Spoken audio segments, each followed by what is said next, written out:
اللهم لبيك لبيك لا شريك لك لبيك إن الحمد والنعمة لك والملك لا شريك لك لبيك. انسان کی فطرت ہے کہ وہ زندگی میں ایسے دنوں کی تلاش میں رہتا ہے جو اس کی زندگی کا قیمتی اثاثہ بن جائیں، جو اس کے لیے خوشیاں لے کر آئیں، جو اس کے لیے معتبر بن جائیں. وہ دن کون سے ہوں؟ ہر ایک اس کا تعین اپنی مرضی، اپنی خواہش، اپنے معاشرے کے افراد کی مرضی سے کرتا ہے. اللہ سبحانہ و تعالیٰ نے ایک وسعت والے وقت کی قسم کھائی ہے جب رات کی تاریکی ختم ہو رہی ہوتی ہے اور جب دن کا نور پھیلنے کا آغاز ہو رہا ہوتا ہے. والفجر، قسم ہے فجر کی. ولیال ناشر، قسم ہے 10 راتوں کی. اللہ سبحانہ و تعالیٰ نے فجر کی قسم کھائی اور 10 راتوں کی قسم کھائی. دونوں اوقات معتبر ہیں. اللہ سبحانہ و تعالیٰ نے ذوالحجہ کے ان دنوں کو معتبر بنایا ہے. ہر وہ موقع، ہر وہ موسم اور وہ سارے دن جن کو انسان سیلیبریٹ کرتا ہے اس کے لیے کسی نہ کسی اعتبار سے اہمیت کے حامل ہوتے ہیں. لیکن اللہ سبحانہ و تعالیٰ نے ان دنوں کو اہمیت دی ہے جو دن انسان کو انسان بناتے ہیں، جو دن انسان کو اس کی فطرت کے مطابق ڈال دیتے ہیں، جو دن انسان کے اندر اللہ سبحانہ و تعالیٰ کا خوف پیدا کر دیتے ہیں، جن دنوں کی وجہ سے انسان اپنے رب کا قرب حاصل کرتا ہے. قطرہ دریا سے مل جائے یہی قطرے کی انتہا ہے، یہی قطرے کی منزل ہونی چاہیے. قطرہ دریا سے باہر ہو تو اپنا وجود کھو دیتا ہے. ایسے ہی انسان کا معاملہ ہے. انسان کی ذات تب قیمتی بنتی ہے جب وہ اپنے رب سے تعلق قائم کر لیتا ہے. تو یہ دن ایسے ہیں جو انسان کو رب سے ملا دیتے ہیں، رب سے قریب کر دیتے ہیں. وہ دن جو ذوالحجہ کے پہلے عشرے کے دن ہیں، یہ تو یادوں کے دن ہیں. یہ تو انسان کا رشتہ ان ہستیوں سے ملانے کے دن ہیں جنہوں نے وفا کا حق ادا کر دیا. انسان ان دنوں میں یاد کرتا ہے اللہ سبحانہ و تعالیٰ کے خلیل ابراہیم علیہ السلام کو، ان کے گھرانے کے افراد کو، ان کے تعلق باللہ کو، ان کے گھرانے کو. 30 سے زائد آزمائشیں سیدنا ابراہیم علیہ السلام پر آئیں. ہر آزمائش پہلے سے زیادہ بڑی، لیکن آزمائش کی تو کیا ہی بات ہے. اس آزمائش کی جب سیدنا ابراہیم علیہ السلام کو بیٹا قربان کر دینے کا حکم ملا. یہ ذوالحجہ کے پہلے عشرے کے آخری دن کی بات ہے جس دن سیدنا ابراہیم علیہ السلام کے اس فعل کی یاد منائی جاتی ہے. سیدنا ابراہیم علیہ السلام کے ہر عمل سے ایک ہی پکار آتی ہے، لبیک اللہم لبیک لبیک لا شریک لک لبیک. یہ تو اس پکار کے تذکرے کے دن ہے، اس صدا کے جو اللہ سبحانہ و تعالیٰ کے خلیل سیدنا ابراہیم علیہ السلام نے آج سے سینکڑوں برس پہلے دی تھی. آج بھی مکہ میں آنے والے قافلے انہی صداؤں کے ساتھ اسی آواز، اسی پکار پر لبیک کہتے ہوئے اس دھرتی میں داخل ہوتے ہیں. ایک انسان کی پکار کو اللہ سبحانہ و تعالیٰ نے کیسا شرف قبولیت بخشا ہے. قرآن پاک اور سنت دونوں سے یہ ثابت ہے کہ ملت ابراہیمی کی اصل بنیاد قربانی تھی، اور یہی قربانی سیدنا ابراہیم علیہ السلام کی پیغمبرانہ زندگی کی اصل خصوصیت تھی. اور اسی امتحان اور آزمائش میں پورے اترنے کے سبب سے وہ اور ان کی اولاد ہر قسم کی نعمتوں اور برکتوں سے مالا مال کی گئی۔ اللہ سبحانہ و تعالیٰ نے فرمایا وَإِذِ ابْتَلَىٰ إِبْرَاهِيمَ رَبُّهُ بِكَلِمَاتٍ فَأَتَمَّهُنَّ قَالَ إِنِّي جَاعِلُكَ لِلنَّاسِ إِمَامًا۔ اور جب ابراہیم کو اس کے رب نے چند باتوں میں آزمایا تو اس نے ان سب کو پورا کر دیا۔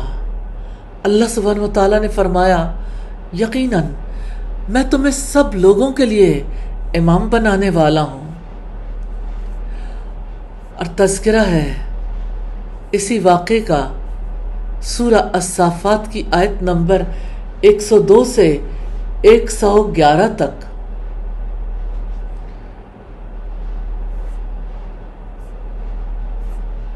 فرمایا جہانوں کے بادشاہ نے رب هب لی من الصالحین فبشرناہ بغلام حلیم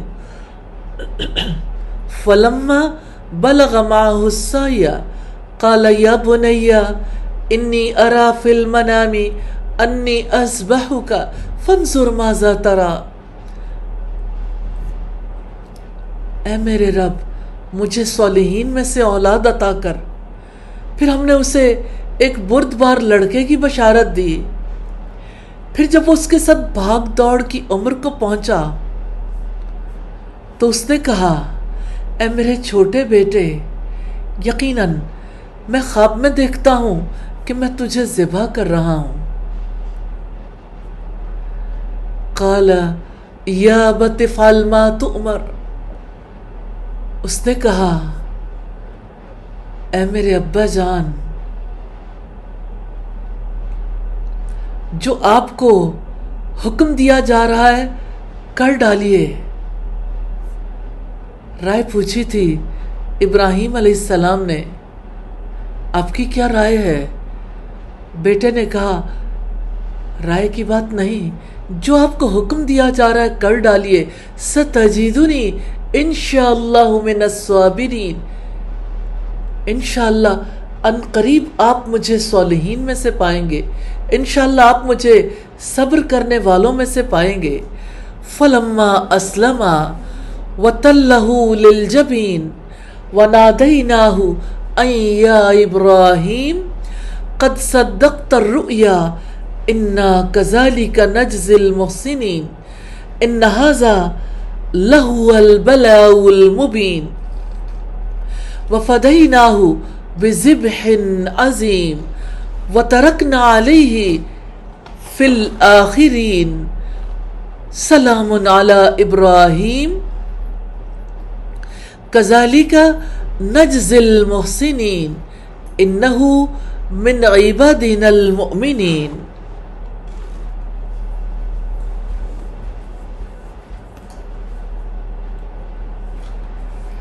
پھر جب دونوں مطیع ہو گئے اور ابراہیم نے اسے پیشانی کے بل گرا دیا اور ہم نے اسے ندا دی کہ اے ابراہیم یقیناً تو نے خواب سچ کر دکھایا، یقیناً ہم نیکی کرنے والوں کو ایسا ہی بدلہ دیتے ہیں، یقیناً یہ ایک کھلی ہوئی آزمائش تھی اور ہم نے ایک بڑی قربانی اس کے فدیے میں دی اور ہم نے بعد میں آنے والوں میں اس کی تعریف چھوڑ دی۔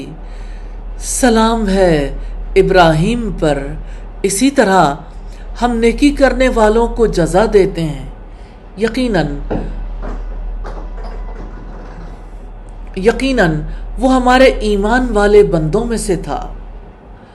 مسند احمد میں ہے، سیدنا ابن عباس رضی اللہ تعالی عنہ سے روایت ہے، سیدنا ابراہیم علیہ السلام اپنے نور نظر کو اللہ سبحانہ و تعالیٰ کے حکم سے ذبح کرنے کے لیے لے چلے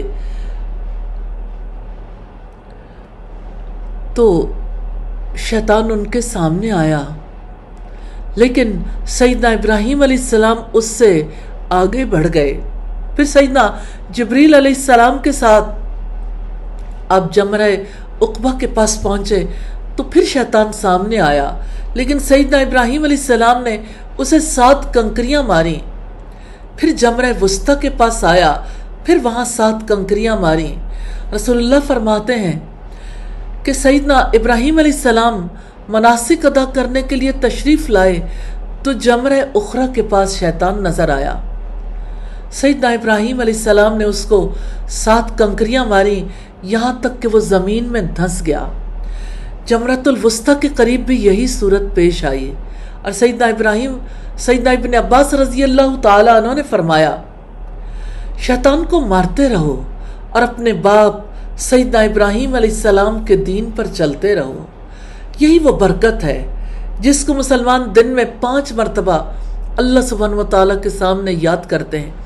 اللہم بارک علی محمد وعلی آل محمد کما بارکت علی ابراہیم وعلی آل ابراہیم۔ یا اللہ تو محمد صلی اللہ علیہ وسلم اور محمد صلی اللہ علیہ وسلم کی آل پر برکت نازل فرما جس طرح تو نے ابراہیم علیہ السلام اور آل ابراہیم پر برکت نازل کی۔ خوش قسمت ہیں وہ لوگ جو حج کی نیت لے کر اپنا مال، اپنی صلاحیتیں، قوتیں، وقت لے کر اپنے رب کے حضور پہنچ گئے۔ جو لوگ حج کے لیے جاتے ہیں ان جانے والوں کو کیا کچھ ملتا ہے۔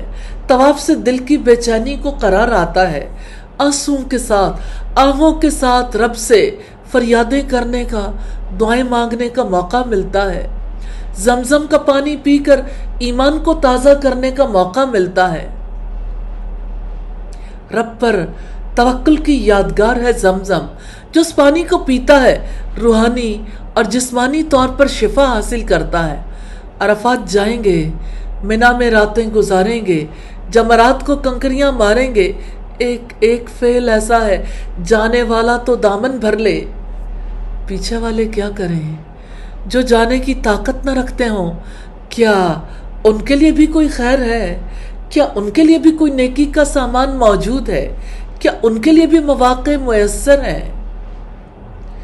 ہاں، یہ برکت والے دن ہیں، عشرہ ذوالحجہ کے دن۔ ان کے اعمال حجیوں سے ملتے جلتے اعمال ہیں۔ رب رحمان کی طرف سے عشرہ ذوالحجہ اہل ایمان کے لیے اجر و ثواب حاصل کرنے کا عظیم الشان اور سنہری موقع ہے کہ ان دنوں کی معمولی درجے کی نیکی بھی دوسرے دنوں کی اعلیٰ درجے کی نیکیوں سے افضل ہے۔ اس لیے اللہ والے ان دنوں میں زیادہ سے زیادہ نیکیاں کر کے زاد آخرت جمع کرنے کی شدید کوشش کرتے تھے۔ جب عشرہ ذوالحجہ داخل ہو جاتا تو سعید بن جبیر تحت استطاعت شدید عبادت کرتے تھے۔ قرآن و سنت میں ان 10 دنوں کی فضیلت کے بہت سے دلائل ہیں۔ سورہ الفجر میں ہے والفجر واللیال عشر، قسم فجر کی اور 10 راتوں کی۔ سیدنا ابن عباس سے مروی ہے واللیال عشر سے مراد ذوالحجہ کے ابتدائی 10 دن ہے۔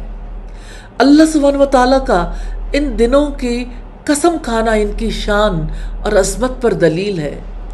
ان 10 دنوں کے ساتھ حج کے مہینوں کا اختتام ہوتا ہے، یہ بہت بڑی دلیل ہے۔ اللہ سبحانہ و تعالیٰ نے فرمایا الحج اشہر معلومات، حج کے مہینے معروف ہیں۔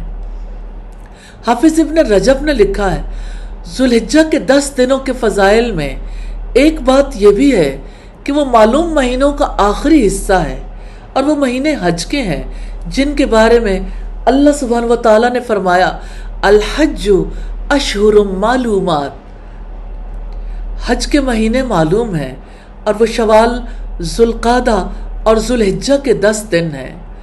سیدنا عبداللہ ابن عباس رضی اللہ تعالیٰ عنہ بیان کرتے ہیں رسول اللہ صلی اللہ علیہ وسلم نے فرمایا مَالْعَمَلُ فِي أَيَّامِ الْعَشْرِ أَفْضَلَ مِنْهَا فِي هَذِهِ، ان دنوں کے عمل سے زیادہ کسی دن کے عمل میں فضیلت نہیں۔ لوگوں نے پوچھا اور جہاد میں بھی نہیں؟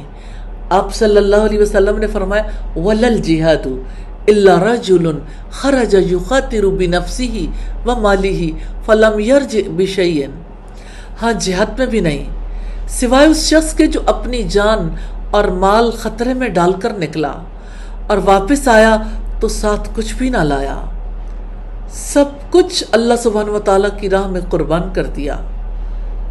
نبی صلی اللہ علیہ وسلم نے ان دنوں کو افضل ایام الدنیا قرار دیا ہے۔ ذوالحجہ کے دن، برکت والے دن، ان دنوں میں ایک دن عرفہ کا بھی ہے۔ سیدنا انس بیان کرتے ہیں کہ عشرہ ذوالحجہ کے متعلق صحابہ کہا کرتے تھے بِكُلِّ يَوْمٍ أَلْفُ يَوْمٍ وَيَوْمُ عَرَفَةَ عَشْرَةُ آلَافِ يَوْمٍ، ایک دن 1000 دن کے برابر کا ہے اور عرفہ کا دن 10,000 دن کے برابر ہے۔ یہ بہقی کی روایت ہے۔ حافظ ابن حجر نے لکھا ہے کہ عشرہ ذوالحجہ کی امتیازی شان کا سبب یہ معلوم ہوتا ہے کہ ان دنوں میں بنیادی عبادات جو کہ نماز، روزہ، صدقہ اور حج ہیں، وہ سب اکٹھی ہو جاتی ہیں۔ یہ بہت بڑی بات ہے۔ امہات العبادات اس عشرے میں اکٹھی ہو جاتی ہیں اور وہ ان کے علاوہ کسی اور دن میں جمع نہیں ہوتی۔ اسی طرح سیدنا جابر سے روایت ہے ما من ایام افضل عند اللہ من ایام عشر ذی الحجۃ، اللہ تعالیٰ کے نزدیک عشرہ ذوالحجہ سے افضل کوئی دن نہیں ہے۔ ایک آدمی نے عرض کیا یا رسول اللہ صلی اللہ علیہ وسلم، یہ زیادہ افضل ہے یا اتنے دن جہاد فی سبیل اللہ میں گزارنا افضل ہے؟ آپ نے فرمایا ہن افضل من عدتہن جہادا فی سبیل اللہ الا عفیرا یوفر وجہہ فی التراب، یہ دن جہاد فی سبیل اللہ سے زیادہ افضل ہیں، البتہ وہ شہید جس کا چہرہ مٹی میں خاک آلودہ ہو گیا ہو، وہ اس سے زیادہ افضل ہے۔ اور آپ صلی اللہ علیہ وسلم نے فرمایا ما عمل ازکى عند اللہ ولا اعظم اجرا من خیر یعملہ فی عشر الاضحیٰ، نیکی کا کوئی بھی کام عشرہ ذوالحجہ میں کیے جانے والے کام سے اللہ سبحانہ وتعالیٰ کے نزدیک نہ زیادہ پاکیزہ ہے، نہ زیادہ اجر و ثواب میں بڑھ کر ہے۔ یہ بہقی کی روایت ہے۔ ان روایات سے ہمیں یہ پتہ چلتا ہے کہ یہ برکت والے دن، یہ افضل دن ہے، اور ان کا افضل ہونا محض یعنی یہ نہیں ہے کہ اس کے دن افضل ہیں، اس کی راتیں بھی افضل ہیں۔ ہمارے علماء نے اس پر بات چیت کی ہے کون سے دن ہیں جو زیادہ افضل ہیں۔ کیا رمضان کے دن یا رمضان کی راتیں؟ اس میں کوئی شک نہیں کہ رمضان کے دن اور راتیں بہت برکت والی ہیں، لیکن عشرہ ذوالحجہ کا کوئی جواب نہیں ہے۔ عشرہ ذوالحجہ کہ یہ دن اور یہ راتیں زیادہ برکت والی ہیں، تو عشرہ ذوالحجہ سے بڑھ کر کوئی دن ایسے نہیں جس میں عبادت اللہ تعالیٰ کو زیادہ محبوب ہو۔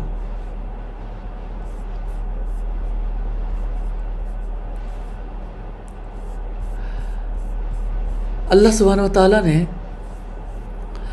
ان دنوں کو رمضان المبارک کے آخری عشرے سے بھی افضل قرار دیا ہے۔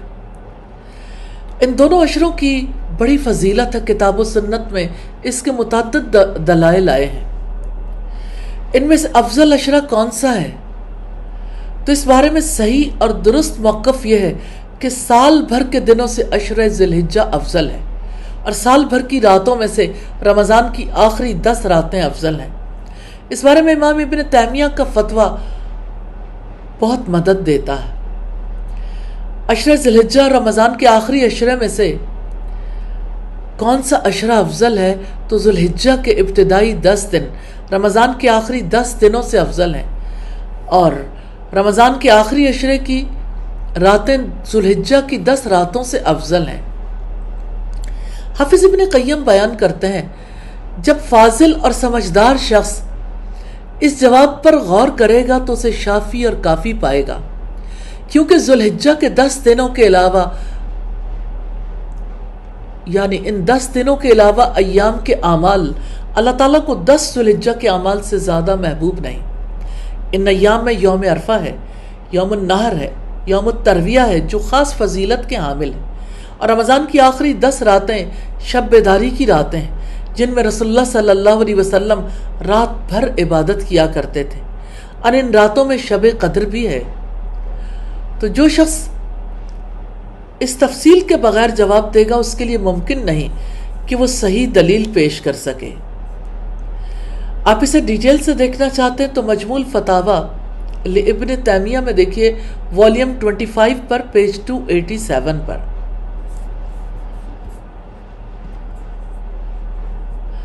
تو نبی صلی اللہ علیہ وسلم نے ان دنوں کو افضل ایام الدنیا قرار دیا ہے۔ ان دنوں میں کیے جانے والے اعمال اللہ سبحانہ و تعالیٰ کو بے حد پسند ہیں۔ ان میں سے کچھ اعمال کا خصوصی ذکر احادیث میں آیا ہے، جن میں سے پہلا عمل فرض نمازوں کا خاص اہتمام کرنا ہے۔ یہ سب سے پہلا کام ہے۔ بروقت ادائیگی، خشوع و خضوع کے ساتھ دل کی حاضری کے ساتھ ادائیگی کا اہتمام کرنا، یہ سب سے افضل اعمال میں سے ہے۔ اللہ تعالیٰ کو وہ عبادات سب سے زیادہ محبوب ہیں جنہیں اللہ سبحانہ و تعالیٰ نے فرض ٹھہرایا ہے۔ ذرا سوچئے، کسی گھر کی بنیاد رکھنے سے پہلے اس گھر کی تزئین و آرائش کرنا کیسے ممکن ہے؟ نماز کی دین میں حیثیت بنیاد جیسی ہی ہے۔ سیدنا ابو ہریرہ نے بیان کیا، رسول اللہ نے فرمایا، اللہ تعالیٰ فرماتا ہے، اور میرا بندہ جن جن عبادتوں سے میرا قرب حاصل کرتا ہے، اور کوئی عبادت مجھ کو اس سے زیادہ پسند نہیں ہے جو میں نے اس پر فرض کی ہے، یعنی فرائض مجھے بہت پسند ہیں، جیسے نماز، روزہ، حج، زکوٰۃ، تو نماز وقت پر اور باجماعت ادا کیجیے۔ مسجد میں وقت سے پہلے جانے کی کوشش کرنی ہے تاکہ پہلی صف میں نماز ادا کریں۔ آپ سے یہ کہنا چاہتی ہوں، سب لوگ اپنے اداروں میں اپنی اپنی پلیسز پر باجماعت نماز کا اہتمام کرنے کی کوشش کریں۔ باجماعت نماز اکیلے نماز پڑھنے کے مقابلے میں 20 درجے، 25 درجے، 27 درجے زیادہ افضل ہے۔ دوسرا بڑا کام ہے نیا چاند دیکھنے کی دعا۔ طلحہ بن عبید اللہ سے روایت ہے کہ نبی اکرم صلی اللہ علیہ وسلم جب چاند دیکھتے تھے تو کہتے تھے، اللہم اہلہ علینا بالامن والایمان والسلامت والاسلام ربی وربک اللہ، یا اللہ مبارک کر ہمیں یہ چاند برکت اور ایمان اور سلامتی اور اسلام کے ساتھ۔ اے چاند، میرا رب بھی اللہ ہے اور تیرا رب بھی اللہ ہے۔ ذوالحجہ کا چاند دیکھنے والے اپنی نظریں آسمان کی طرف لگاتے ہیں تو آسمان والے کی طرف نگاہیں لگانا کتنا آسان ہو جاتا ہے۔ اور تیسرا بڑا کام ہے نوافل کے ذریعے اللہ سبحانہ و تعالیٰ کا قرب تلاش کرنا۔ نوافل کا کثرت سے اہتمام کرنا ہے، کیونکہ اللہ تعالیٰ کے قرب کے افضل طریقوں میں سے سیدنا ثوبان سے روایت ہے، میں نے رسول اللہ سے سنا، آپ فرماتے تھے، علیک بکثرت السجود للہ فإنک لا تسجد للہ الا رفعک اللہ بها درجہ وحط عنک بها خطیۃ۔ تم پر اللہ تعالیٰ کے لیے سجدوں کی کثرت لازم ہے، بے شک تم اللہ تعالیٰ کو ایک سجدہ کرتے ہو جس سے وہ تمہارا ایک درجہ بلند کر دیتا ہے اور ایک گناہ مٹا دیتا ہے۔ یہ ہر وقت کے لیے عام ہے۔ اور سیدنا ابو ہریرہ رضی اللہ تعالیٰ عنہ نے بیان کیا کہ رسول اللہ صلی اللہ علیہ وسلم نے فرمایا، اللہ سبحانہ و تعالیٰ فرماتا ہے، جس نے میرے کسی ولی سے دشمنی کی اسے میری طرف سے اعلان جنگ ہے، اور میرا بندہ جن جن عبادتوں سے میرا قرب حاصل کرتا رہتا ہے، اور کوئی عبادت مجھ کو اس سے زیادہ پسند نہیں ہے جو میں نے اس پر فرض کی ہے، یعنی فرائض مجھے بہت پسند ہیں، جیسے نماز، روزہ، حج، زکوٰۃ۔ اور میرا بندہ وَلَا يَزَالُ عَبْدِي يَتَقَرَّبُ إِلَيَّ بِالنَّوَافِلِ، میرا بندہ برابر نفل عبادات کے ذریعے سے میرا قرب تلاش کرتا رہتا ہے، حتیٰ کہ مجھ سے اتنا قریب ہو جاتا ہے کہ میں اس سے محبت کرنے لگ جاتا ہوں۔ پھر جب میں اس سے محبت کرنے لگ جاتا ہوں تو میں اس کا کان بن جاتا ہوں جس سے وہ سنتا ہے، اس کی آنکھیں بن جاتا ہوں جن سے وہ دیکھتا ہے، اس کا ہاتھ بن جاتا ہوں جس سے وہ پکڑتا ہے، اس کا پاؤں بن جاتا ہوں جس سے وہ چلتا ہے، اور اگر وہ مجھ سے مانگتا ہے میں اسے دیتا ہوں، اگر وہ کسی دشمن یا شیطان سے میری پناہ مانگتا ہے تو میں اسے محفوظ رکھتا ہوں، اور میں جو کام کرنا چاہتا ہوں اس میں مجھے اتنا تردد نہیں ہوتا جتنا کہ مجھے اپنے مومن بندے کی جان نکالنے میں ہوتا ہے۔ وہ تو موت کو جسمانی تکلیف کی وجہ سے پسند نہیں کرتا، اور مجھے بھی اسے تکلیف دینا برا لگتا ہے۔ تو ان برکت والے دنوں میں آپ نوافل کا اہتمام کر سکتے ہیں، جیسے فرض نمازوں کے ساتھ 12 نوافل۔ رسول اللہ صلی اللہ علیہ وسلم نے فرمایا جس نے دن یا رات میں 12 رکعتیں پڑھیں تو اللہ تعالیٰ اس کے لیے جنت میں گھر بنائے گا۔ یہ نسائی کی 1800 نمبر روایت ہے۔ پھر ظہر سے پہلے اور بعد کے 4 نوافل کی فضیلت ہے۔ رسول اللہ نے فرمایا جس نے ظہر سے پہلے کی 4 رکعتوں اور اس کے بعد کی 4 رکعتوں کی محافظت کی تو اللہ تعالیٰ اسے جہنم پر حرام کر دے گا۔ یہ نسائی کی 1817 نمبر روایت ہے۔ اور فجر کے نوافل کی فضیلت ہے۔ ام المومنین سیدہ عائشہ کہتی ہیں کہ رسول اللہ صلی اللہ علیہ وسلم کسی اور نفل کا اتنا خیال نہیں رکھتے تھے جتنا صبح سے پہلے کی دونوں رکعتوں کا خیال رکھتے تھے، یعنی 2 سنتوں کا۔ اور عصر سے پہلے کے نوافل کی فضیلت ہے۔ سیدنا عبداللہ ابن عمر کہتے ہیں کہ رسول اللہ صلی اللہ علیہ وسلم نے فرمایا اللہ سبحانہ و تعالیٰ اس شخص پر رحم فرمائے جس نے عصر سے پہلے 4 رکعتیں پڑھی۔ اور چاشت کی نماز کی بہت فضیلت ہے۔ ابو الاسود کہتے ہیں کہ ہم لوگ سیدنا ابو ذر کے پاس تھے، اسی دوران آپ نے کہا ہر روز صبح ہوتے ہی تم میں سے ہر شخص کی جوڑ پر ایک صدقہ ہے تو اس کے لیے ہر نماز کے بدلے ایک صدقے کا ثواب ہے، ہر روزے کے بدلے ایک صدقے کا ثواب ہے، ہر حج ایک صدقہ ہے، ہر تسبیح ایک صدقہ ہے، ہر تکبیر ایک صدقہ ہے، ہر تحمید ایک صدقہ ہے۔ اسی طرح رسول اللہ نے نیک اعمال کا شمار کیا، پھر فرمایا ان سب سے تمہیں بس چاشت کی 2 رکعتیں کافی ہیں۔ تحیت المسجد یہ بھی نوافل ہیں۔ ابو قتادہ رضی اللہ تعالیٰ عنہ سے روایت ہے کہ رسول اللہ نے فرمایا جب تم میں سے کوئی شخص مسجد میں آئے تو اسے چاہیے کہ وہ بیٹھنے سے پہلے 2 رکعتیں تحیت المسجد پڑھ لے۔ اسی طرح تحیت الوضو ہیں۔ سیدنا ابو ہریرہ نے بیان کیا کہ نبی کریم صلی اللہ علیہ وسلم نے سیدنا بلال سے فجر کے وقت پوچھا کیا بلال مجھے اپنا سب سے زیادہ امید والا نیک کام بتاؤ جسے تم نے اسلام لانے کے بعد کیا ہے، کیونکہ میں نے جنت میں اپنے آگے تمہارے جوتوں کی چاپ سنی ہے۔ سیدنا بلال نے عرض کیا میں نے تو اپنے نزدیک اس سے زیادہ امید کا کوئی کام نہیں کیا کہ جب میں نے رات یا دن میں کسی وقت بھی وضو کیا تو میں اس وضو سے نفل نماز پڑھتا رہتا جتنی میری تقدیر میں لکھی گئی تھی۔ اور تہجد کی نماز کے بارے میں رسول اللہ نے فرمایا افضل الصلاۃ بعد الفریضہ صلاۃ اللیل، فرض کے بعد سب سے افضل نماز تہجد ہے، اور محبوب ترین عمل ہے، اللہ تعالیٰ اسے پسند فرماتا ہے۔ بخاری اور مسلم کی روایت ہے اللہ سبحانہ و تعالیٰ کے نزدیک سب سے محبوب ترین نماز رات کی نماز ہے، اور رات کے آخری تہائی حصے کی فضیلت ہے۔ رسول اللہ صلی اللہ علیہ وسلم نے فرمایا ہمارا رب تبارک و تعالیٰ ہر رات آسمان دنیا کی طرف نزول فرماتا ہے اس وقت جب رات کا آخری تہائی حصہ باقی رہ جاتا ہے، اور فرماتا ہے کون ہے جو مجھ سے دعا کرتا ہے کہ میں اس کی دعا قبول کروں، کون ہے جو مجھ سے مانگتا ہے کہ میں اسے دوں، کون ہے جو مجھ سے بخشش طلب کرتا ہے کہ میں اس کی بخشش کروں۔ یہ وقت ہر روز رات کو آتا ہے اور ہم اکثر اس سے فائدہ نہیں اٹھاتے۔ اگر آپ ان 10 دنوں میں فجر سے کچھ دیر پہلے اٹھیں تو اس بابرکت وقت سے فائدہ اٹھا سکتے ہیں۔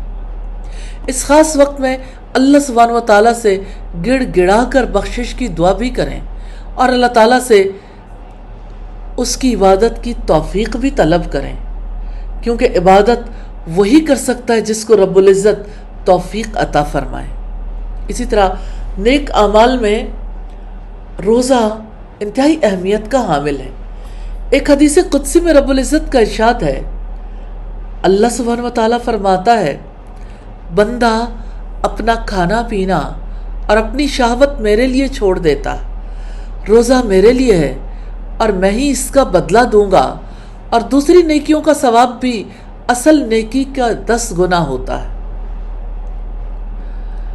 ہندہ بن خالد جوہنی نبی صلی اللہ علیہ وسلم کی بعض ازواج مطہرات سے روایت کرتے ہیں، رسول اللہ 9 ذو الحجہ، یوم عاشوراء اور ہر مہینے کے 3 دن کے روزے رکھتے تھے۔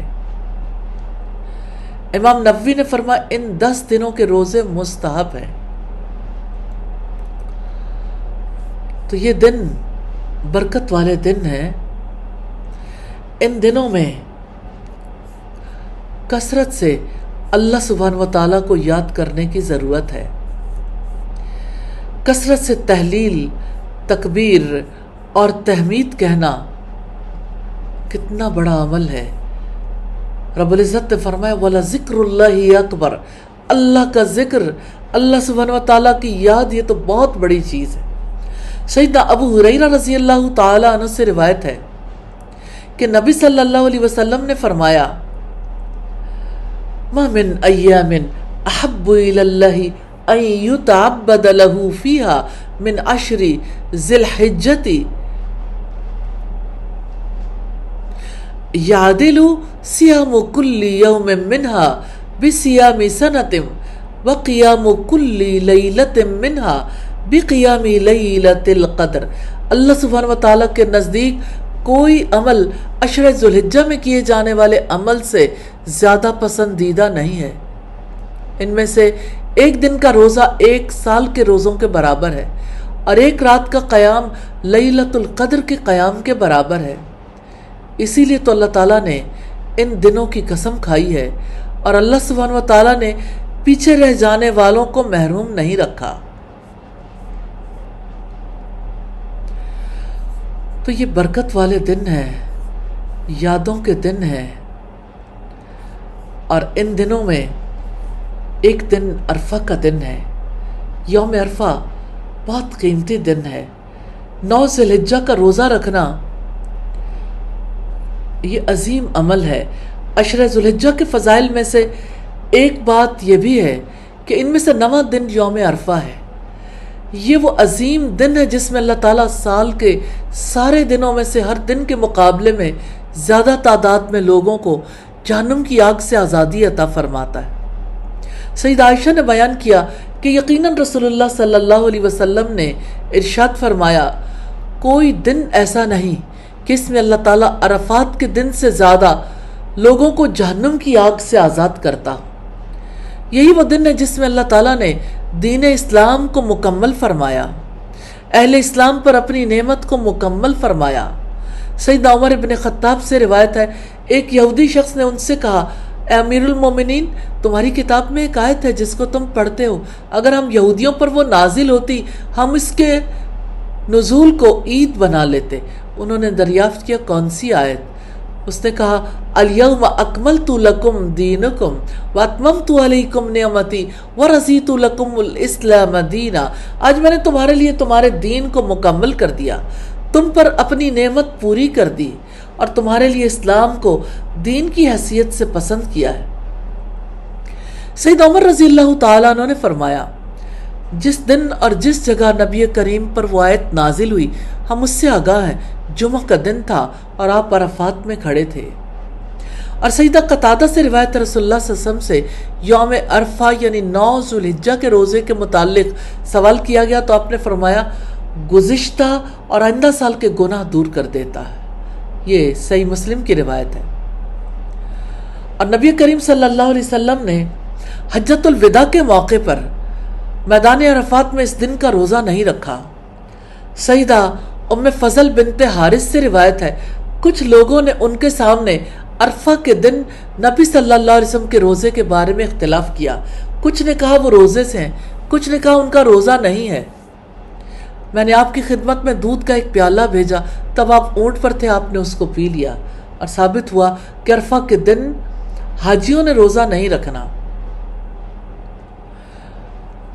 ہمارے کتنے ہی ساتھی ہیں جو پچھلے سال ذوالحجہ کے دنوں میں ہمارے ساتھ تھے، اب وہ اس دنیا سے اس حال میں رخصت ہو چکے ہیں کہ ان کی زندگی کی مہلت عمل ختم ہو چکی ہے۔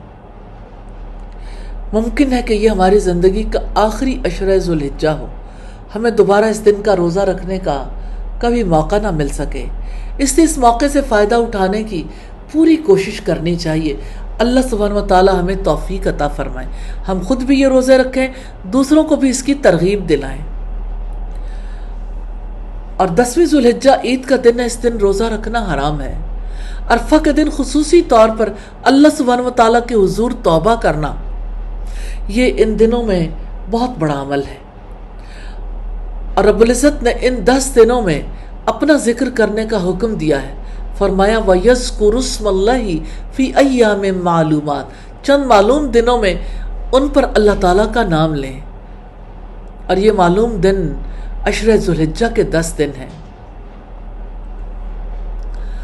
اللہ تعالیٰ کے نزدیک عشرہ ذوالحجہ میں کیے جانے والے عمل سے بڑھ کر نہ کوئی عمل افضل ہے نہ پسندیدہ، لہٰذا ان دنوں میں زیادہ سے زیادہ تحلیل، تکبیر اور تحمید بیان کرو۔ سبحان اللہ والحمد للہ ولا الہ الا اللہ واللہ اکبر۔ سیدنا ابن عمر، سیدنا ابو ہریرہ ان 10 دنوں میں تکبیر کہتے ہوئے بازاروں میں نکلتے تھے، اور لوگ بھی ان دنوں میں ان کی تکبیر پر تکبیر کہتے تھے۔ انہوں نے یہ بھی کہا کہ سیدنا عمر مینا میں اپنے خیمے میں تکبیر کہتے تھے، اور بازاروں میں بھی لوگ تکبیر کہتے، حتیٰ کہ مینا تکبیروں سے گونج اٹھتا تھا۔ اللہ کا ذکر تو بندوں پر ہر وقت لازم ہے، لیکن رب کریم نے اپنی یاد کے لیے کچھ دنوں کو خاص طور پر مقرر فرمایا، جو یقیناً ان دنوں کی عظمت کو ثابت کرتا ہے۔ اللہ سبحانہ وتعالیٰ کو سال کے باقی دنوں میں کیے ہوئے نیک اعمال سے زیادہ ان 10 دنوں میں کیا جانے والا نیکی کا کام پیارا ہے۔ سیدنا ابن عباس نے کہا، رسول اللہ صلی اللہ علیہ وسلم نے فرمایا، کسی بھی دن میں اچھا کام اللہ سبحانہ وتعالیٰ کو ان 10 دنوں میں عمل سے زیادہ پیارا نہیں ہے۔ انہوں نے عرض کیا، یا رسول اللہ جہاد فی سبیل اللہ بھی نہیں؟ آپ نے فرمایا، ہاں جہاد فی سبیل اللہ بھی نہیں، مگر وہ شخص جو اپنی جان اور مال کے ساتھ نکلے اور کچھ واپس لے کر نہ آئے۔ سلف صالحین اس بات کا اہتمام کرتے تھے کہ اللہ سبحانہ وتعالیٰ کا زیادہ سے زیادہ ذکر کریں۔ امام بخاری نے بیان کیا کہ ان 10 دنوں میں سیدنا ابن عمر اور سیدنا ابو ہریرہ تکبیر پکارتے ہوئے بازار نکلتے، لوگ بھی ان کے ساتھ تکبیر کہنا شروع کر دیتے، اور محمد بن علی نفلی نماز کے بعد تکبیر کہتے تھے، اور سیدنا ابن عمر نمازوں کے بعد اپنے بستر پر اپنی مجلس میں چلتے ہوئے تکبیر کہتے تھے، اور اونچی آواز سے تکبیر کہنا مستحب ہے۔ یہ سیدنا عمر، سیدنا ابن عمر اور سیدنا ابو ہریرہ رضی اللہ تعالی عنہم کا فعل ہے۔ اور ان دنوں میں تکبیرات کہنا، اللہ اکبر اللہ اکبر اللہ اکبر ولا الہ الا اللہ واللہ اکبر وللہ الحمد، اللہ اکبر کبیرہ والحمد للہ کثیرہ وسبحان اللہ بکرۃ واصیلا۔ اللہ تعالیٰ سے دعا ہے ہمیں سنت کو اپنانے اور رواج دینے کی توفیق عطا فرمائے۔ اور یوم النحر کی بڑی فضیلت ہے، یہ قربانی کا دن ہے۔ عشرہ ذوالحجہ کے فضائل میں سے ایک بات یہ بھی ہے کہ اس کا آخری اور 10واں دن یوم النحر قربانی کا دن ہے۔ اللہ تعالیٰ کے نزدیک بہترین دن یوم النحر قربانی کا دن ہے، اور وہ حج اکبر کا دن ہے، جس کے بارے میں رسول اللہ نے فرمایا، ان اعظم الایام عند اللہ تبارک تعالی یوم النحر ثم یوم القر۔ بارگاہ الہی میں سب سے زیادہ فضیلت والا دن یوم النحر اور یوم القر ہے۔ یوم القر سے مراد منا میں رہنے کا دن ہے اور وہ 11ویں کا دن ہے، اور یوم عرفہ سے افضل ہے کیونکہ اس کا روزہ 2 سال کے گناہوں کا کفارہ ہے۔ یوم عرفہ ان دنوں سے زیادہ افضل ہے، اور یوم عرفہ سے بڑھ کر اللہ تعالیٰ کسی دن میں بندوں کو آزاد نہیں کرے گا۔ یوم عرفہ میں اللہ تعالیٰ بندوں کے قریب ہوتے ہیں اور ملائکہ کے سامنے اللہ تعالیٰ فخر کرتے ہیں۔ ہر مسلمان کو وہ خواہ حج کرنے جائے یا پیچھے رہنے والوں میں سے ہو، ان دنوں میں نیک اعمال کی حرص رکھنی چاہیے اور ان کے لیے بھرپور کوشش کرنی چاہیے۔ اس دن قربانی کرنا بہت بڑے اجر و ثواب والا عمل ہے۔ نبی صلی اللہ علیہ وسلم سے سوال کیا گیا، ما ہذہ الاضاحی، یہ قربانیاں کیسی ہیں؟ فرمایا، سنت ابیکم ابراہیم، تمہارے باپ ابراہیم کی سنت ہے۔ اور قرب اللہ تعالیٰ کے قرب کا ذریعہ، یعنی قربانی قرب کا ذریعہ ہے۔ اللہ سبحانہ و تعالیٰ نے نبی کریم کو قربانی کا حکم دیا، فصلی لربک وانحر، پھر اپنے رب کے لیے نماز پڑھو اور قربانی کرو۔ رسول کریم نے عید الاضحیٰ کے موقع پر نماز عید کے بعد قربانی کرنے کو اپنی سنت قرار دیا ہے۔ سیدہ برا سے روایت ہے کہ رسول اللہ نے ارشاد فرمایا، بے شک اس دن ہم پہلا کام یہ کرتے ہیں کہ نماز عید ادا کرتے ہیں، پھر واپس پلٹتے ہیں اور قربانی کرتے ہیں۔ جس شخص نے ایسا ہی کیا اس نے ہماری سنت کو پا لیا۔ یہ صحیح بخاری کی روایت ہے، اور رسول اکرم نے قربانی کی سنت براہیمی پر ہمیشگی فرمائی۔ اور سیدنا انس سے روایت ہے کہ نبی صلی اللہ علیہ وسلم 2 مینڈھے ذبح کیا کرتے تھے، اور میں بھی 2 مینڈھے ذبح کرتا ہوں۔ اور قربانی کے متعلق رسول کریم کا شدید اہتمام اس بات سے بھی واضح ہوتا ہے کہ حجۃ الوداع کے موقع پر آپ نے حج کی قربانی کے 100 اونٹ ذبح کرنے کے ساتھ عید الاضحیٰ کی قربانی بھی کی، اپنی طرف سے 1 بکری اور ازواج مطہرات کی طرف سے 1 گائے کو ذبح فرمایا۔ حجۃ الوداع کے موقع پر آپ نے حج کی قربانی کے 100 اونٹ ذبح کرنے کے ساتھ عید الاضحیٰ کی قربانی بھی کی۔ تو صحابہ کرام قربانی کا بہت اہتمام کیا کرتے تھے۔ سیدنا ابو امامہ بن سہل نے کہا، ہم مدینہ طیبہ میں اپنے قربانی کے جانوروں کی پرورش کر کے انہیں موٹا کرتے تھے، اور دیگر مسلمان بھی اسی طرح انہیں پال کر موٹا کرتے تھے۔ اور سیدنا ابن سلیم نے بیان کیا، جب ہم رسول اللہ کے ساتھ عرفات میں تھے تو آپ نے فرمایا، اے لوگو، ہر سال ہر گھر والوں پر قربانی ہے۔ اور سیدنا ابو ہریرہ سے روایت ہے کہ یقیناً رسول اللہ نے فرمایا، جو آسودہ حال ہونے کے باوجود قربانی نہ کرے وہ ہماری عیدگاہ کے قریب نہ آئے۔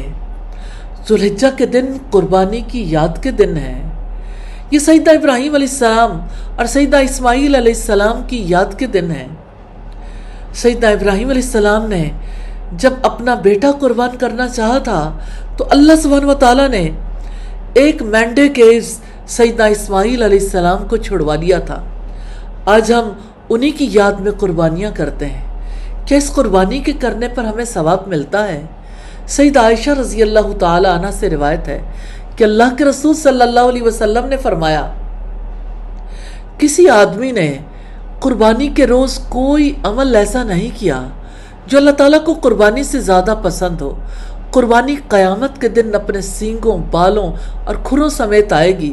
یہ خون زمین پر گرنے سے پہلے اللہ سبحانہ و تعالیٰ کے ہاں ایک عالی مقام پر گرتا ہے، لہذا اس خون کو بہا کر دلوں کی تسلی کر لو۔ سید علی سے روایت ہے کہ نبی صلی اللہ علیہ وسلم نے فرمایا، یا ایھا الناس ضحوا واحتسبوا بدمائها فإن الدم وإن وقع في الأرض فإنه يقع في حرز الله عز وجل۔ اے لوگوں، قربانی کرو اور اس کے خون سے ثواب کی نیت کر لو، کیونکہ وہ زمین پر گرتے ہی اللہ سبحانہ وتعالیٰ کی حفاظت میں چلا جاتا ہے۔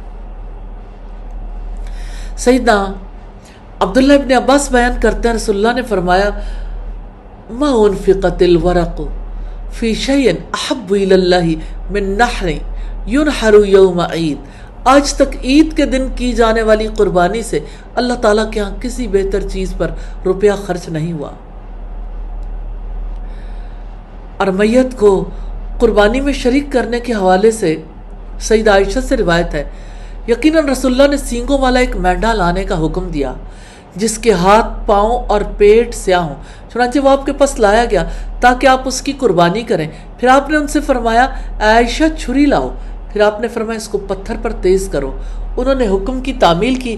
پھر آپ نے چھری کو تھاما اور مینڈے کو ذبح کرنے کے لیے لٹایا۔ پھر آپ نے فرمایا، اللہ کے نام کے ساتھ، بسم اللہ، اے اللہ محمد صلی اللہ علیہ وسلم، آل محمد اور امت محمد کی طرف سے قبول فرما۔ پھر آپ نے جانور کو ذبح فرمایا۔ نبی صلی اللہ علیہ وسلم نے یہ قربانی مدینہ طیبہ میں کی۔ اس سے پہلے آپ کی آل اور امت میں سے بہت سے لوگ وفات پا چکے تھے۔ آپ نے ان سب کو اس قربانی میں شامل فرمایا۔ شیخ الاسلام امام ابن تیمیہ اس بارے میں کہتے ہیں، جس طرح میت کی طرف سے حج اور صدقہ کرنا جائز ہے، اسی طرح اس کی طرف سے قربانی کرنا درست ہے۔ میت کی طرف سے قربانی گھر میں کی جائے گی۔ اس کی قبر پر نہ تو قربانی کا جانور ذبح کرنا جائز ہے اور نہ ہی کوئی اور جانور۔ سیدنا ابو رافع رضی اللہ تعالیٰ عنہ سے روایت ہے، انہوں نے کہا جب رسول اللہ قربانی کا ارادہ فرماتے تو 2 فربہ سینگوں والے چت قبرے مینڈے خریدتے۔ جب آپ نماز اور خطبے سے فارغ ہو جاتے، عیدگاہ ہی میں ان دونوں کو لایا جاتا، ان دونوں میں سے ایک مینڈے کو لایا جاتا، آپ اس کو ذبح کرتے اور فرماتے، یا اللہ یہ میری امت کے ان سب لوگوں کی طرف سے جنہوں نے آپ کی توحید کی گواہی دی اور میرے پیغام الہی پہنچانے کی شہادت دی۔ پھر دوسرے کو لایا جاتا، آپ اس کو ذبح کرتے وقت فرماتے، یا اللہ یہ محمد صلی اللہ علیہ وسلم اور آل محمد کی طرف سے، اور آپ ان دونوں مینڈوں کے گوشت کو مسکینوں کو کھلاتے، خود بھی اس میں سے کھاتے، اپنے گھر والوں کو بھی کھلاتے۔ تو جس قربانی میں میت کو زندہ لوگوں کے ساتھ شریک کیا جائے، اس کا گوشت قربانی والے خود بھی کھائیں، مسکینوں کو بھی کھلائیں۔ امام طیبی فرماتے ہیں، یہ اس بات کی دلیل ہے کہ اگر کوئی شخص میت کی طرف سے قربانی کرے گا تو ایسا کرنا جائز ہوگا۔ قربانی کے ذریعے آپ کیا کچھ سیکھ سکتے ہیں؟ تقوی بھی، اخلاص بھی۔ قربانی اللہ تعالیٰ کے لیے تقوی اور اخلاص سیکھنے کا ذریعہ ہے۔ رب العزت نے فرمایا، قُلْ إِنَّ صَلَاتِي وَنُسُكِي وَمَحْيَايَ وَمَمَاتِي لِلَّهِ رَبِّ الْعَالَمِينَ، آپ کہہ دیں بے شک میری نماز، میری قربانی، میرا جینا، میرا مرنا اللہ سبحانہ و تعالیٰ کے لیے جو جہانوں کا رب ہے۔ اور قربانی کرتے وقت اس عظیم قربانی کو یاد کرنا چاہیے جس کی پیروی میں مسلمان صدیوں سے اس دن پر قربانی کر رہے ہیں۔ قربانی کے فوائد اور حکمتیں بے شمار ہیں۔ نمبر 1، امتثال امر باری تعالی، اتباع سنت نبی صلی اللہ علیہ وسلم، احیاء سنت ابراہیم اور اسماعیل اور فدیہ اسماعیل پر اللہ تعالیٰ کا شکریہ، اور ایام نہر اور ایام تشریق میں جن کو حدیث میں ایام ضیافت فرمایا گیا ہے، فقراء اور مساکین کے ساتھ حسن سلوک، اپنے اہل و عیال اور دوستوں کی تفریح اور مہمان نوازی، اور یہ اظہار نعمت بھی ہے، اللہ تعالیٰ کا شکر بھی ہے۔ ہر مسلمان کا یہ عقیدہ ہوتا ہے کہ میں اللہ تعالیٰ کا حکم پورا کروں گا اگرچہ اس میں میری جان چلی جائے۔ اس کی مشق اسی طرح سے ہوتی ہے کہ ایک جانور اپنی اولاد کی طرح پالا جائے، حکم الہی کی تعمیل میں اپنے ہاتھ سے ذبح کر دیا جائے، اور اس وقت یہ خیال رہے کہ اپنی اور اپنی اولاد کی جان بھی اسی طرح اللہ کے راہ میں دے سکتے ہیں۔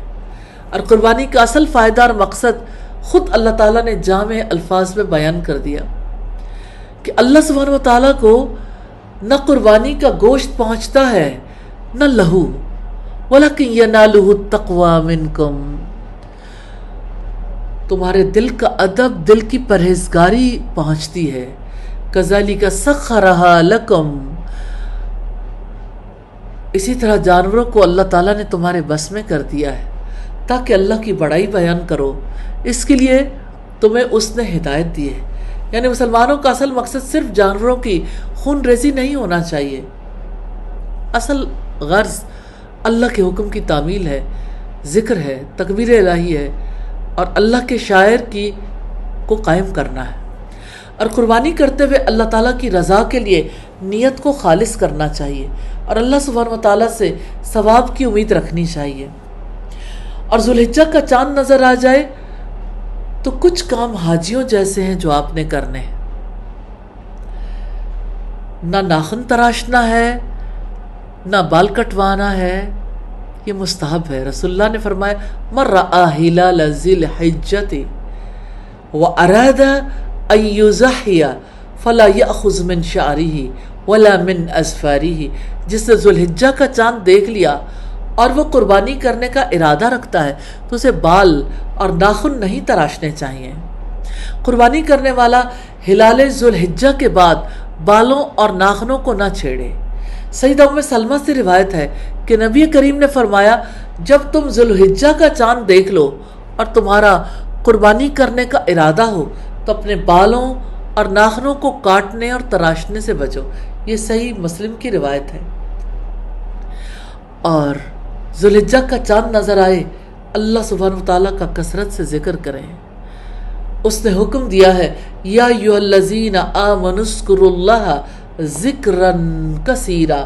اے لوگو جو ایمان لائے ہو اللہ تعالیٰ کو یاد کرو، کثرت سے یاد کرنا. تو اللہ سبحانہ وتعالیٰ کی مخلوق ہونے کی حیثیت سے ہم سب کو اپنے خالق کا خوب ذکر کرنا چاہیے اور برکت والے دنوں میں اس کا خاص اہتمام کرنا چاہیے. اور فضیلت والے اذکار میں سے ہے، رسول اللہ سے پوچھا گیا کون سا کلام افضل ہے. آپ نے فرمایا جس کو اللہ تعالیٰ نے اپنے فرشتوں یا اپنے بندوں کے لیے چنا. سبحان اللہ و بحمدہ. اسی طرح سیدنا ابو ہریرہ سے روایت ہے رسول اللہ نے فرمایا جو شخص صبح کو اور شام کو سبحان اللہ و بحمدہ 100 بار کہے قیامت کے دن اس سے بہتر کوئی عمل لے کر نہیں آئے گا مگر جو اتنا ہی یا اس سے زیادہ کہے. اور نبی صلی اللہ علیہ وسلم نے فرمایا اگر میں کہوں سبحان اللہ والحمدللہ ولا الہ الا اللہ واللہ اکبر تو یہ مجھے زیادہ پسند ہے ان تمام چیزوں سے جن پر سورج نکلتا ہے. سیدہ ام ہانی بنت ابو طالب بیان کرتی کہ رسول اللہ میرے پاس سے گزرے. میں نے کہا اللہ کے رسول میں بوڑھی اور کمزور ہو گئی ہوں، آپ مجھے ایسا عمل بتائیں جو میں بیٹھ کر سکوں. آپ نے فرمایا 100 دفعہ سبحان اللہ کہا کرو، یہ ذکر تیرے لیے اسماعیل علیہ السلام کی اولاد کے ان 100 غلاموں سے بہتر ہے جنہیں آپ آزاد کرو.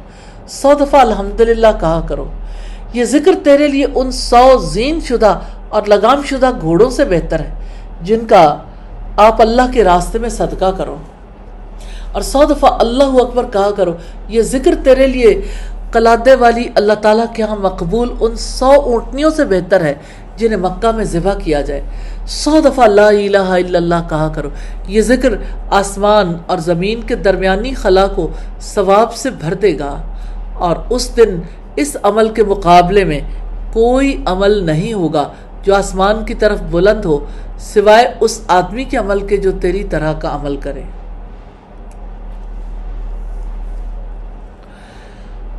سیدنا قیس بن سعد بن عبادہ سے روایت ہے کہ میرے والد نبی صلی اللہ علیہ وسلم کی خدمت کے لیے مجھے آپ کے پاس چھوڑ آئے. ایک دن آپ میرے پاس سے گزرے، میں نماز پڑھ چکا تھا. آپ نے مجھے اپنے پاؤں سے ہلایا اور فرمایا کیا میں جنت کے دروازوں میں سے ایک دروازے کی طرف تیری رہنمائی کروں؟ اور وہ ذکر یہ ہے لا حول ولا قوت الا باللہ. برائی سے بچنے کی قوت اور نیکی کرنے کی طاقت نہیں ہے مگر اللہ سبحانہ وتعالیٰ کی توفیق سے. سیدنا زبیر بن عوام سے روایت ہے رسول اللہ نے فرمایا جو آدمی یہ بات پسند کرتا ہے کہ اس کا نامہ اعمال اسے خوش کرے تو وہ کثرت سے استغفار کیا کرے.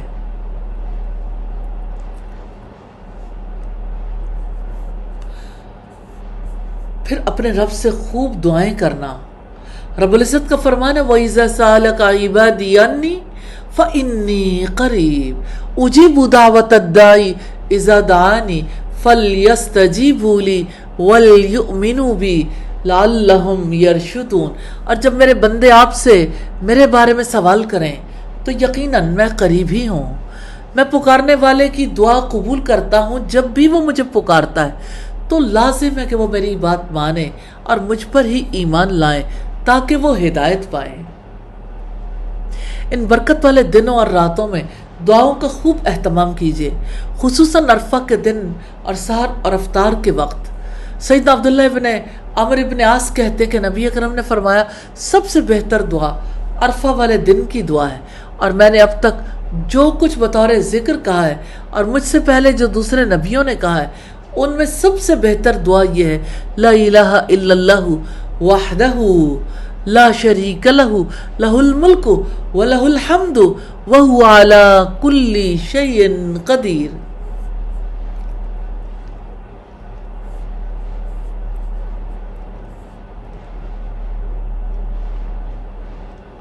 سیدنا نعمان بن بشیر سے روایت ہے نبی صلی اللہ علیہ وسلم نے فرمایا دعا ہی عبادت ہے، اور آپ نے یہ آیت پڑھی قال ربکم ادعونی استجب لکم، تمہارا رب فرماتا ہے تم مجھے پکارو میں تمہاری دعا قبول کروں گا، اور جو لوگ مجھ سے مانگنے سے گھمنڈ کرتے ہیں وہ جہنم میں ذلیل و خوار ہو کر داخل ہوں گے۔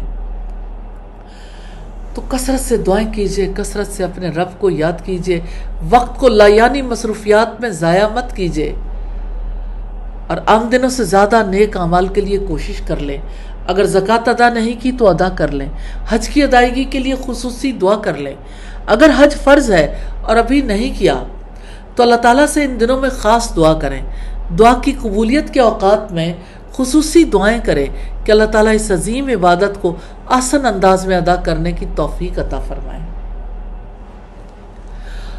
اور ان دنوں میں تلاوت قرآن کرنے کی بھی بڑی فضیلت ہے۔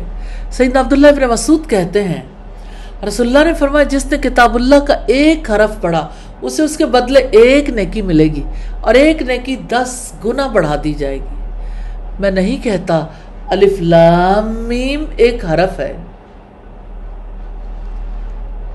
بلکہ الف ایک حرف ہے، لام ایک حرف ہے، اور میم ایک حرف ہے۔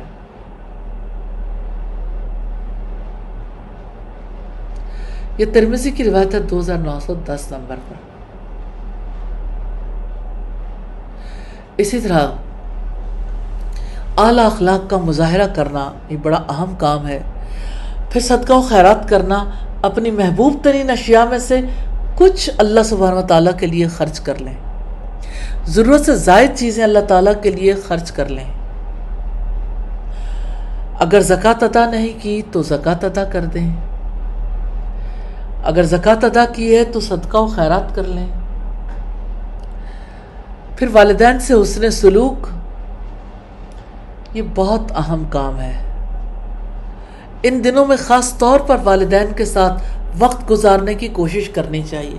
ان کے ساتھ بیٹھ کر قرآن پڑھا جا سکتا ہے، یا مل کر کوئی کتاب پڑھی جا سکتی ہے، اور ان کے ساتھ اپنے معاملات میں مشورہ کیا جا سکتا ہے۔ ان کے لیے مسجد جانا مشکل ہو تو انہیں گاڑی پر ساتھ لے جائیں۔ یاد رکھنا چاہیے والدین کو ہماری جذباتی کیئر کی زیادہ ضرورت ہوتی ہے۔ کسی سے اختلاف ہو تو انہیں معاف کر دیں۔ کیا آپ نہیں چاہتے کہ اللہ سبحانہ و تعالیٰ آپ کو معاف کر دیں؟ پھر رشتہ داروں اور ہمسایوں سے حسن سلوک کریں۔ کسی کے ساتھ ظلم کیا ہو تو معذرت اور تلافی کر لیں۔ سیدنا جابر بن عبداللہ سے روایت ہے کہ رسول اللہ نے فرمایا تم ظلم سے بچو کیونکہ ظلم قیامت کے دن اندھیرے ہیں۔ ظلم کو قیامت کے دن تاریکی اور اندھیرے کی راہ نہ ملے گی۔ اور تم بخیلی سے بچو کیونکہ بخیلی نے تم سے پہلے لوگوں کو تباہ کیا۔ بخیلی کی وجہ سے مال کی طمع کی، انہوں نے خون کیے اور حرام کو حلال کیا۔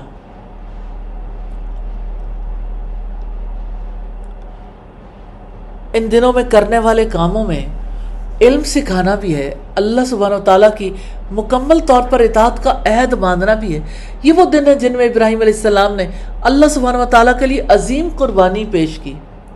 ان دنوں سے حقیقی فائدہ وہی اٹھا سکتا ہے جو ابراہیم علیہ السلام کی قربانی کی حقیقت کو سمجھ جائے اور ملت ابراہیمی کی پیروی کا ارادہ کر لے۔ ابراہیم علیہ السلام کا طریقہ کیا ہے؟ اذ قال له ربه اسلم قال اسلمت لرب العالمین، جب اس کے رب نے اس سے کہا فرما بردار ہو جا تو اس نے کہا میں جہانوں کے رب کا فرما بردار ہو گیا۔ ابراہیم علیہ السلام نے اپنی ہستی کو مکمل طور پر اللہ سبحانہ و تعالیٰ کے سپرد کر دیا تھا۔ پھر جو اللہ تعالیٰ نے حکم دیا انہوں نے پورا کیا، یہاں تک کہ رب العزت نے ان کے بارے میں فرمایا وَإِبْرَاهِيمَ الَّذِي وَفَّى، اور ابراہیم کے صحیفوں میں جس نے وفا کا حق ادا کر دیا۔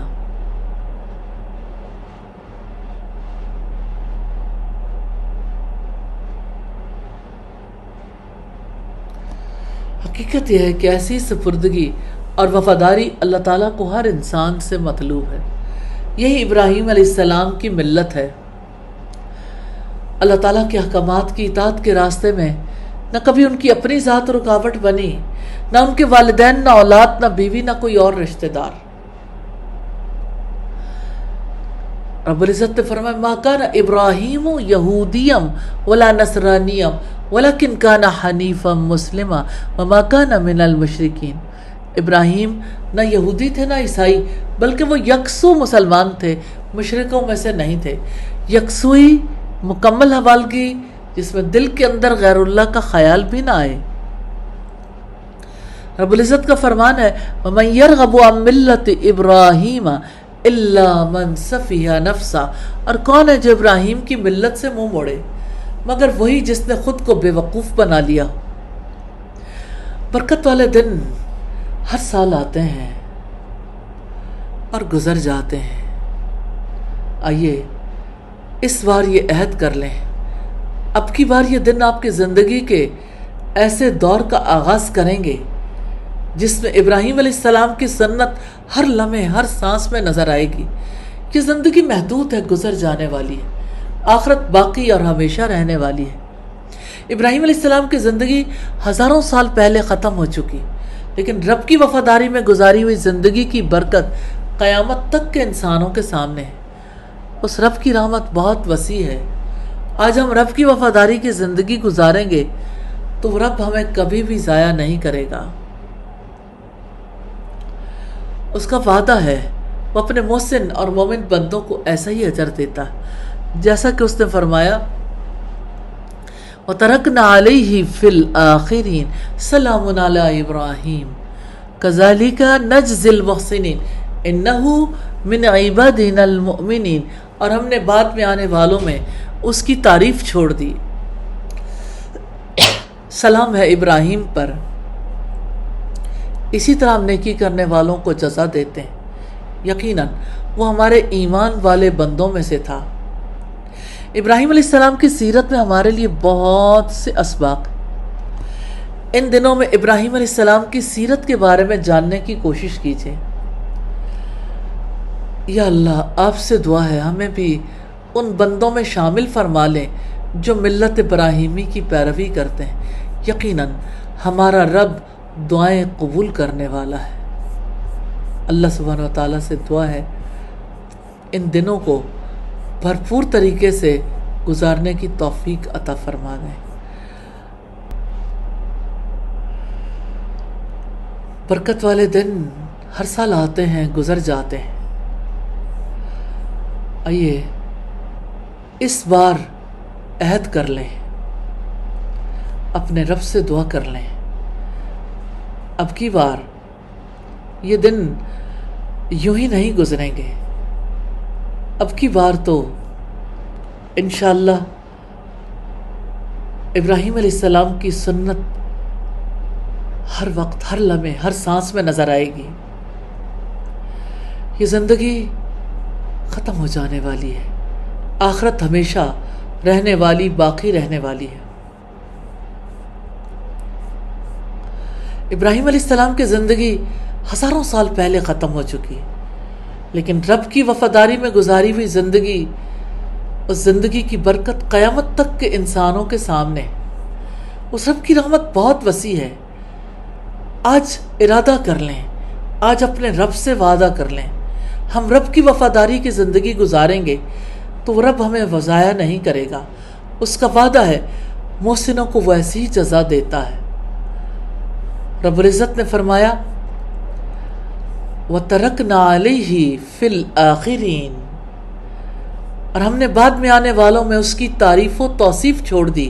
سلام علی ابراہیم، سلام ہے ابراہیم پر۔ كَذَلِكَ نَجْزِي الْمُحْسِنِينَ، اسی طرح ہم نیکی کرنے والوں کو جزا دیتے ہیں۔ یقیناً وہ ہمارے ایمان والے بندوں میں سے تھا۔